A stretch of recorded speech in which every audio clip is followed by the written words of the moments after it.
Hello everyone, आप सभी का स्वागत है इस चैनल में। आज के इस वीडियो लेक्चर में हम बीपीएससी टीआरई पीजीटी मैथ्स के लिए प्रीवियस ईयर प्रॉब्लम के सॉल्यूशन का डिस्कशन लेकर आए हैं। ये इस सीरीज का 5वां लेक्चर है। इसके पहले 13 सवाल बताए जा चुके हैं और अभी तक जो सवाल बताए जा रहे हैं वो 26/8/2023 को पूछा गया था। उसमें से 11th पोर्शन से जो सवाल आए हैं उससे अभी हम लोग चल रहे हैं। आज हम देखते हैं क्वेश्चन नंबर 14। ये सवाल उठाया गया है कम्प्लेक्स नंबर के टॉपिक से। कम्प्लेक्स नंबर में एक टॉपिक है cube root of unity. Cube root of unity के टॉपिक से इस सवाल को उठाया गया है। क्यूब रूट ऑफ यूनिटी के बारे में थोड़ा सा हम बता दें आपको कि यूनिटी के 3 क्यूब रूट होते हैं, 1 ओमेगा और ओमेगा स्क्वायर, जिसमें एक रियल होता है और बाकी 2 इमेजिनरी होता है। इनके सम 0 होते हैं, यानी 1 + ओमेगा स्क्वायर बराबर 0 होता है और ओमेगा क्यूब का वैल्यू 1 होता है। ओमेगा का कोई भी पावर 3 का मल्टीपुल रहेगा तो 1 होगा, 3 के मल्टीपुल से 1 ज़्यादा रहेगा तो ओमेगा मिलेगा, 3 के मल्टीपुल से 2 ज़्यादा रहेगा तो ओमेगा स्क्वायर होगा। ओमेगा और ओमेगा स्क्वायर को कहते हैं imaginary cube root of unity. Imaginary cube root of unity, ये दोनों एक दूसरे का स्क्वायर होता है और एक दूसरे का कंजुगेट भी होता है। तो आइए इस सवाल के सॉल्यूशन को देखते हैं। क्वेश्चन कह रहा है कि 1 + omega - omega square into omega + omega square -1 into omega square + 1 - omega का वैल्यू क्या होगा। तो हम यहाँ फॉर्मूला लगाएंगे कि 1 + ओमेगा स्क्वायर बराबर होगा 0, यानी 1 + ओमेगा के जगह पर आप लिख सकते हैं -ओमेगा स्क्वायर। तो यहाँ हो जाएगा 1 + ओमेगा यानी -ओमेगा स्क्वायर, और ये -ओमेगा स्क्वायर पहले से था। यहाँ ओमेगा + ओमेगा स्क्वायर है। देखिए ओमेगा + ओमेगा स्क्वायर को आप क्या लिख सकते हैं, तो इसके जगह पर आप -1 लिख सकते हैं। तो ये हो जाएगा -1 -1। 1 + ओमेगा स्क्वायर को आप क्या लिख सकते हैं, तो 1 + ओमेगा स्क्वायर बराबर होगा -ओमेगा, यानी -ओमेगा -ओमेगा। अब ये हो जाएगा -2 omega square into -2 into -2 omega. तो minus minus plus minus minus, 2 दूनी 4 दूनी 8, और ओमेगा के पावर हो जाएगा 2 और 1 3, यानी ओमेगा क्यूब। ओमेगा क्यूब का वैल्यू होता है 1, यानी -8 इंटू 1। तो इस सवाल का जवाब हो जाएगा -8, जो आंसर है आपका बी। आंसर है बी। क्लियर है ये सवाल। उम्मीद है कि आप अच्छे से सीख गए होंगे। वीडियो को लाइक कीजिए, चैनल को सब्सक्राइब कीजिए और दोस्तों में इसे शेयर भी कीजिए। चलिए अगले सवाल की ओर चलते हैं। Question number 15। नेक्स्ट क्वेश्चन उठाया गया है परमुटेशन एंड कम्बिनेशन से। इससे कुछ सवाल हम पिछले क्लास में भी बताए थे। लगभग ये तीसरा चौथा सवाल हो गया है परमुटेशन एंड कम्बिनेशन से। हाँ, चौथा सवाल है ये। तो क्वेश्चन कह रहा है कि प्रयागराज के अक्षरों को कितने प्रकार से आप अरेंज कर सकते हैं। Find the number of ways to arrange the letters of the word Prayagraj.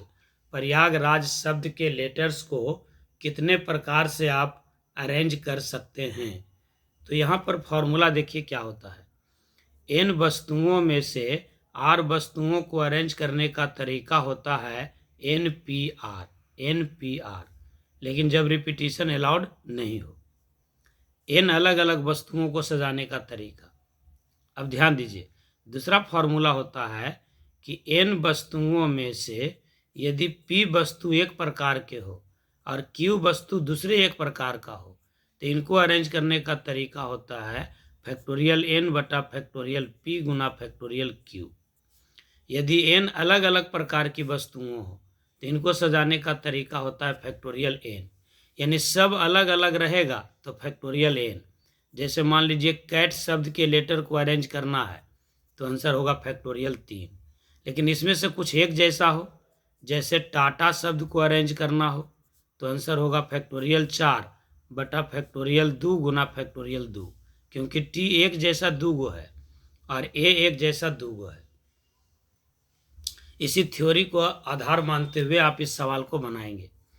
N अलग अलग वस्तुओं को सजाने का तरीका फैक्टोरियल एन, और एन वस्तु में से पी वस्तु एक जैसा हो, क्यू वस्तु एक जैसा हो, तो इनको अरेंज करने का तरीका होगा फैक्टोरियल एन बटा फैक्टोरियल पी गुना फैक्टोरियल क्यू। अब आप इस सवाल के सॉल्यूशन को देखिए। सवाल में जो शब्द दिया हुआ है जिसको सजाना है वो है प्रयागराज, PRAYAGRAJ,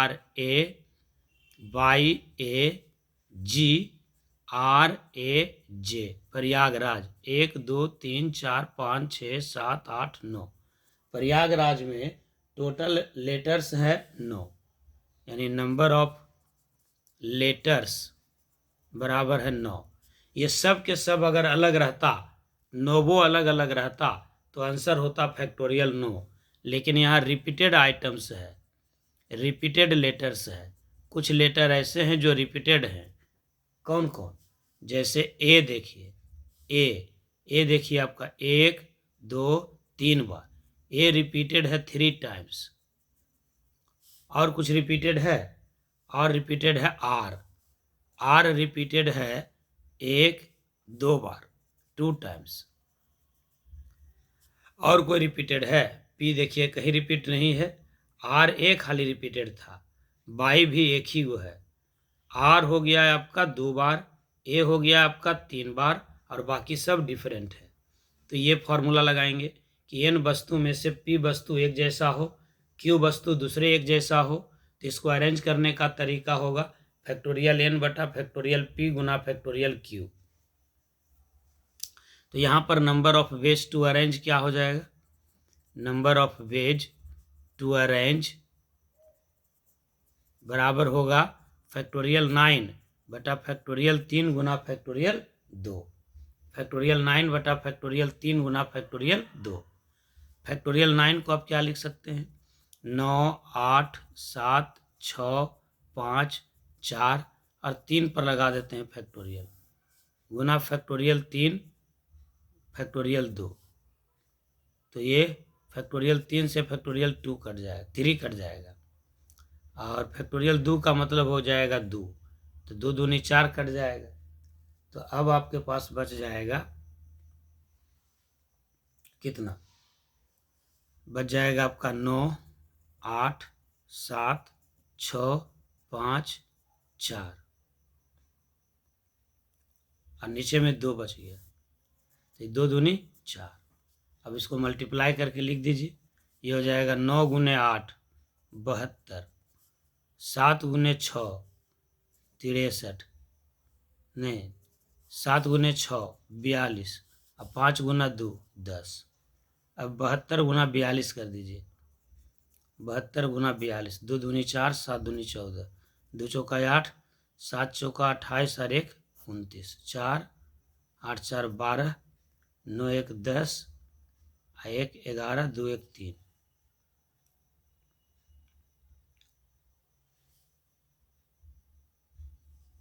9 8 72, 7 6 42, 5 दूनी 10, 2 दूनी 4 7 दूनी 14, 2 चौका 8, 8 चौका 28 से रह जाएगा, 4 8 4 12, 8 1 9 1 10, 30 24, 30 24 गुना 10, यानी 30240, 30240 आंसर है आपका कौन? बी। समझ में आ गया? काफ़ी आसान सवाल है, बस थ्योरी को समझिएगा। ये 2 लाइन वाला वो ज़्यादा इम्पोर्टेंट होगा। एन अलग अलग वस्तु है तो सजाने का तरीका फैक्टोरियल एन, लेकिन अगर उसमें कुछ वस्तुएं रिपीटेड है तो जितना रिपीटेड वस्तु है उसको हम लोग डिवाइड कर देते हैं। तो उम्मीद है कि ये सवाल अच्छे से आप सीख गए होंगे। पूरा कंसेप्ट के साथ डिस्कशन हम दे रहे हैं। ज़्यादा से ज़्यादा लोगों में इस चैनल को शेयर कीजिए। क्वेश्चन नंबर 16 में चलते हैं। क्वेश्चन नंबर 16 देखते हैं। ये सारे सवाल आपको 11th के पोर्शन से बता रहे हैं, इसके बाद हम 12 के पोर्शन से बताएंगे। टोटल 80 सवाल पूछे गए थे, जिसमें से अभी तक आपने 15 जो सवाल देखा है ये सारे सवाल 11th के टॉपिक से है, और जो 11 का टॉपिक है उस सबको हम एक जगह कर देते हैं। चलिए क्वेश्चन नंबर 16 में चलते हैं। क्वेश्चन नंबर 16 देखिए, ये एपी से सवाल पूछा गया है। सवाल एपी का है, सीक्वेंस एंड सीरीज से। इससे एक सवाल और पूछा गया था जो पहले बताए हैं हम, पीछे वाले वीडियो में देख लीजिएगा, वो जीपी का था। ये एपी का सवाल है। क्वेश्चन कह रहा है कि समानांतर श्रेणी में 3 संख्याओं का योग -3 और उसका गुणनफल 8 है, तो संख्याएं क्या होगी। क्वेश्चन है the sum of 3 numbers in AP is -3 and its product is 8, then the numbers are. तो समझिएगा इसमें थ्योरी क्या होगा। थ्योरी होगा कि अगर एपी में 3 संख्याओं का योगफल दिया हुआ रहे तो एपी में 3 नंबर्स लेने का जो तरीका है वो क्या है। 3 नंबर्स इन एपी आप क्या लेते हैं, a माइनस डी, ए और a प्लस डी। अगर एपी के 3 नंबर का जोड़ दिया हुआ रहे तो हम लोगों को 3 नंबर क्या लेना होगा, a माइनस डी, ए और a प्लस डी, हमेशा यही लेते हैं अगर जोड़ दिया हुआ रहे तो। और नहीं दिया हुआ रहे तो अपना एपी का जो नॉर्मल टर्म है वही लेंगे। नॉर्मल टर्म हो जाएगा A plus D, A plus 2d, A plus 3d and so on. सवाल में कह रहा है कि इनका सम जो है वो दिया हुआ है -3, यानी इनको जोड़ेंगे a minus D plus A plus D बराबर दिया हुआ है -3। तो देखिए d से d कट जाएगा तो मिल जाएगा 3a बराबर -3, यानी a का वैल्यू मिल जाएगा आपको -1। a बराबर हो गया -1। अब सवाल कह रहा है कि इस तीनों नंबर का जो प्रोडक्ट है वो 8 है, प्रोडक्ट 28 है, यानी तीनों को गुना करेंगे तो मिलेगा आपको 28। तो कैसे बनाएंगे सवाल को, तीनों को गुना करेंगे तो मिल जाएगा 28, यानी a minus D into A plus D बराबर है कितना, 8। प्रोडक्ट है इसका 8। a minus D into A plus D बराबर है 8। तो अब क्या लिखेंगे इसमें, a का तो वैल्यू दिया हुआ है -1, या ये दोनों को पहले एक साथ ले लीजिए, a minus D into A plus D. इसके जगह पर आप क्या लिख सकते हैं, a square minus D square लिख सकते हैं। इंटू ए बराबर कितना, 8। अब इस a का वैल्यू रख दीजिए, a का वैल्यू है कितना, -1, तो -1 का स्क्वायर यानी +1 और माइनस डी स्क्वायर, यानी यहाँ से मिल जाएगा आपको 1 माइनस डी स्क्वायर इंटू -1 बराबर 8, यानी और इसको फर्दर मल्टीप्लाई कीजिए तो 1 इंटू -1 ये हो जाएगा -1 और minus minus plus D square is equals to 8, यानी D square is equals to 8 और 1 9, यानी डी का वैल्यू हो गया +-3। तो आपके पास मिल गया a बराबर -1 और d बराबर हो गया +-3। a बराबर -1 और d बराबर +-3। तो हम नंबर निकाल लेते हैं। नंबर्स क्या हो जाएगा, तो नंबर्स 2 केस मिल जाएगा। पहला केस में a बराबर -1 ले लीजिए और d बराबर 3 ले लीजिए, तो नंबर हो जाएगा आपका a माइनस डी, a और a प्लस डी। a हो गया आपका -1 और d हो गया 3, तो -1 और -3 हो जाएगा -4। a हो गया -1 और a प्लस डी यानी -1 + 3 यानी 2, तो -4 -1 और 2, एक आंसर तो a होगा। और दूसरा सीरीज क्या हो जाएगा, a का वैल्यू -1 और d का वैल्यू -3, तो पहला नंबर है a माइनस डी यानी -1 माइनस 3 यानी -1 + 3 यानी 2, फिर बीच में है a -1, फिर a प्लस डी यानी -1 प्लस -3 यानी -1 -3। तो इस तरह से 2 आंसर मिलते ही हैं, एक उलट जाएगा, सीधे उल्टा हो जाएगा। -4 -1 2, 2 -1 -4। आप चेक भी कर सकते हैं कि जो सवाल में कंडीशन दिया हुआ है वो सही है कि नहीं। इस टाइप के सवाल को आपको ऑप्शन से ही बनाना चाहिए। ये 3 संख्याओं का जोड़ है -3, देखिए इसको जोड़िए तो -5 + 2 -3 आ गया। इसको जोड़िए 2 - 6 2 - 5 यानी -3, तो तीनों का जोड़ तो -3 है और प्रोडक्ट कह रहा है कि इसका 8 है। तो देखिए 4 दूनी 8, 4 दूनी 8, तो ऑप्शन से मार देते ए और बी दोनों होगा, यानी आंसर होगा मोर देन 1, एक से ज़्यादा ऑप्शन सही है। तो इसका आंसर हो जाएगा मोर देन 1। इस टाइप के सवाल को ऑप्शन से बनाना चाहिए, ऑप्शन से बनाना ज़्यादा उचित है, ऑप्शन से बनाना चाहिए इस टाइप का सवाल। यानी जो नंबर निकालना है वही नंबर न आंसर में दिया हुआ है कोई ना कोई, तो उसी नंबर को चेक कर लेंगे कि 3 नंबर दिया हुआ है, उसको चेक कर लेंगे कि किस तीनों का जोड़ -3 है और गुणनफल 8 है, तो सब ये भी मिल जाएगा, ये भी मिल जाएगा, तो आंसर हो जाएगा मोर देन 1। फिर तीसरा चेक करने की ज़रूरत ही नहीं होगी। तो ये एपी का सवाल, उम्मीद है कि आप अच्छे से सीख गए होंगे। चलिए अगले सवाल में चलते हैं। क्वेश्चन नंबर 17 देखिए, ये बहुत ही बेहतरीन सवाल था, शायद 26-8 को पूछे गए टफ प्रॉब्लम में से ये एक था। बड़ा बढ़िया सवाल था। 26 अगस्त को लगभग 12 से 13 सवाल पूछे गए थे जो थोड़ा सा टफ की श्रेणी उसको माना जा सकता है। उनमें से एक सवाल ये भी था। ये क्यूबिक इक्वेशन और क्वाड्रेटिक इक्वेशन और सीक्वेंस सीरीज का कम्बिनेशन है। एपीजीपी और क्वाड्रेटिक इक्वेशन नहीं, क्यूबिक इक्वेशन का कम्बिनेशन है। हम चाहेंगे कि इस सवाल को आप बड़ा अच्छे तरीके से सीखिए, बहुत ही अच्छा कंसेप्चुअल सवाल है। क्वेश्चन है, वह शर्त जिसके अंतर्गत त्रिघाती समीकरण x³ - px² + qx - r = 0 के मूल जीपी में हो। The condition that the roots of cubic equation x³ - px² + qx - r = 0 are in GP. Solution इसका देखिए। क्वेश्चन तो आप समझ ही गए होंगे। क्वेश्चन कह रहा है कि वह कंडीशन क्या होगा जिसके चलते इस क्वाड्रेटिक इक्वेशन का जो रूट्स है वो जीपी में हो। क्वाड्रेटिक नहीं, क्यूबिक इक्वेशन का जो रूट है वो जीपी में दिया हुआ है। इस क्यूबिक इक्वेशन का रूट्स जीपी में है, तो कंडीशन क्या होगा? तो ध्यान से देखिए, कोई जीपी में कोई 3 नंबर को हम क्या लेते हैं? जीपी में 3 numbers in GP, 3 numbers in GP हम लोग लेते हैं क्या? A/R, A और AR। अब हम मान लेते हैं कि ये जीपी में जो 3 नंबर है यही आपका इस क्यूबिक इक्वेशन का रूट्स भी है, यानी मान लेते हैं कि ये रूट्स है। Let roots of cubic equation B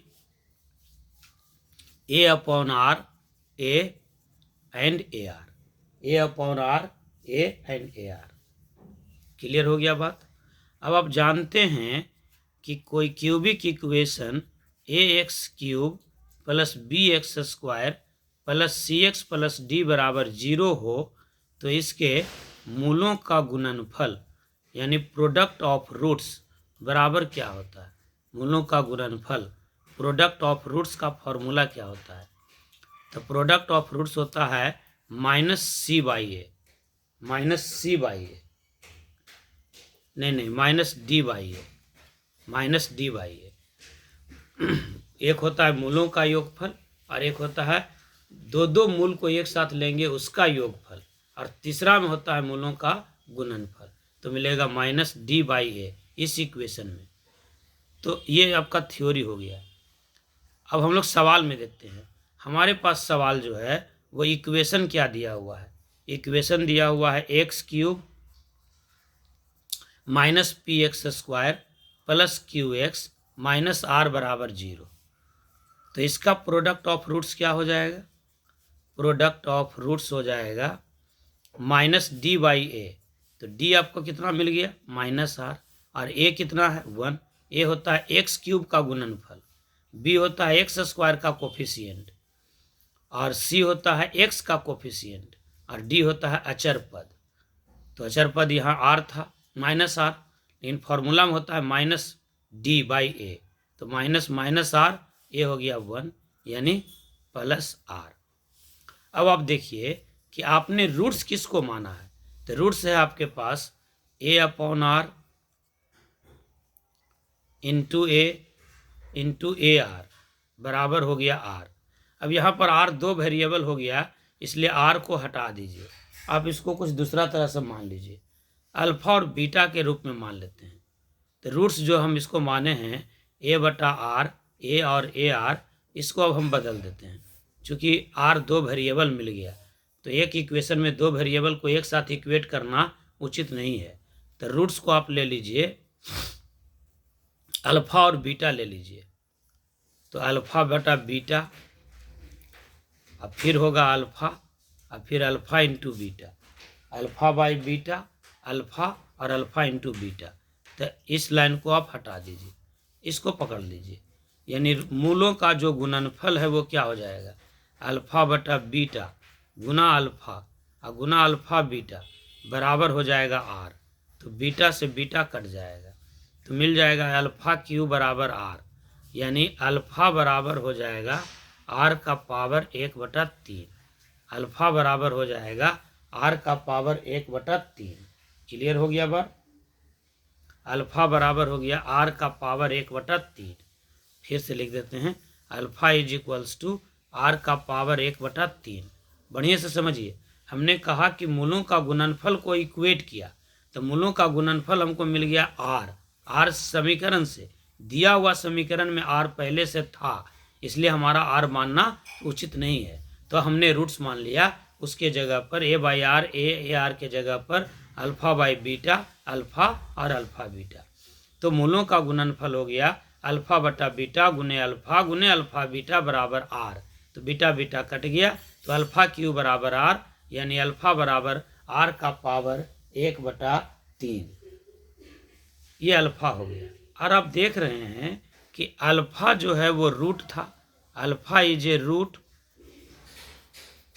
of equation, क्या जो सवाल दिया हुआ था, X cube minus P X square plus Q X minus R बराबर 0। और अब जानते हैं कि अगर किसी इक्वेशन का कोई रूट है तो वह रूट उस इक्वेशन को सेटिस्फाई करेगा, उस इक्वेशन को सेटिस्फाई करेगा। यानी अल्फ़ा अगर इस इक्वेशन का रूट है तो अल्फ़ा इसको सेटिस्फाई करेगा। यानी इसके जगह पर आप क्या लिख सकते हैं, एक्स के जगह पर अल्फ़ा, तो मिल जाएगा अल्फ़ा का cube minus alpha X square plus नहीं, एक्स के जगह पर अल्फ़ा होगा, तो alpha cube minus P alpha square plus Q alpha minus R बराबर 0। चूँकि इस इक्वेशन का एक रूट अल्फ़ा है, यानी अल्फ़ा इस इक्वेशन को संतुष्ट करेगा, तो हम एक्स के जगह पर रख देंगे अल्फ़ा, तो मिल जाएगा alpha cube minus P into alpha square plus Q into alpha minus R बराबर 0। अब यहाँ हम अल्फ़ा के वैल्यू को रिप्लेस कर देते हैं, यानी अल्फ़ा के जगह पर लिख देते हैं आर के पावर 1/3। तो अल्फ़ा का वैल्यू हो गया आर का पावर 1/3 और इसका पावर 3 ये पहले से था, minus P into alpha square, तो अल्फ़ा है 1/, हाँ अल्फ़ा बराबर है आर के पावर 1/3, इसका पावर 2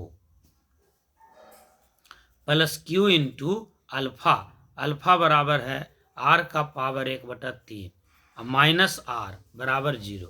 यानी इस लाइन में हमने क्या किया, कहीं से कोई कन्फ्यूजन वाली बात नहीं होनी चाहिए। इस लाइन में हमने जहाँ जहाँ एक्स था वहाँ वहाँ अल्फ़ा लिखा, और फिर जहाँ जहाँ अल्फ़ा है वहाँ अल्फ़ा के मान को लिख दिया। अल्फ़ा बराबर था आर का पावर 1/3। अब आप इसको फर्दर एक्सपेंड कीजिए, तो आर के पावर 1/3 का पावर 3, तो बचेगा R minus P into R का पावर हो जाएगा 2/3 प्लस क्यू इंटू ये हो जाएगा आर का पावर 1/3, आर का पावर 1/3 माइनस आर बराबर 0। अब इस आर से आर को काट दीजिए तो आपको बच क्या जाएगा, आपको बच जाएगा इस माइनस वाले टर्म को उधर लेके चले जाइए, अब प्लस वाला टर्म को इधर ही रहने दीजिए, यानी Q इंटू आर का पावर 1/3 बराबर हो जाएगा P गुना आर का पावर 2/3। P गुना आर का पावर 2/3 बराबर हो जाएगा Q गुना आर का पावर 1/3। तो पावर को हटाने के लिए दोनों तरफ क्यूब कर दीजिए, दोनों तरफ क्यूब कर दीजिए ऑन क्यूबिंग बोथ साइड्स। इसके बाद आप दोनों तरफ क्यूब कर दीजिए on cubing both sides, condition आपको निकल जाएगा। तो जब क्यूब कीजिएगा तो हो जाएगा Q का पावर 3 इंटू आर बराबर P का power 3 into R square. Q का पावर 3 इंटू आर के पावर 1/3 का पावर 3, तो 3 कट जाएगा, बच जाएगा R, और यहाँ P का पावर 3 हो जाएगा PQ, और R का पावर था 2/3 का पावर 3, पावर कट जाएगा। ये सब कैलकुलेशन आप थोड़ा सा देख लीजिएगा। अब ये वो R कट जाएगा तो मिल जाएगा Q का पावर 3 बराबर P का पावर 3 गुना R, P के पावर 3 गुना R, यानी आप इसको फाइनली लिख सकते हैं कि P का पावर 3 गुना R माइनस Q का पावर 3 बराबर 0। यही कंडीशन फिलहाल मिल रहा है। देखिए ये ऑप्शन में कहीं है कि नहीं, P का पावर 3 गुना R माइनस Q का पावर 3 बराबर 0 है। कौन सा ऑप्शन है, देखिए ऑप्शन है C, P के पावर 3 गुना R माइनस Q का पावर 3 बराबर 0। देखिए वही आंसर था, P का पावर 3 गुना R माइनस Q का पावर 3 बराबर 0, यानी आंसर हो गया आपका ये C। तो इस सवाल का जवाब हो गया C। वीडियो काफ़ी बड़ा हो गया है तो आज इतना ही रखते हैं। इसी पर आज के वीडियो को हम समाप्त करते हैं। आप सभी का बहुत बहुत धन्यवाद वीडियो को अंत तक देखने के लिए। कृपया वीडियो को लाइक कीजिए, चैनल को सब्सक्राइब कीजिए और अपने दोस्तों में से ज़्यादा शेयर कीजिए। बहुत बहुत धन्यवाद।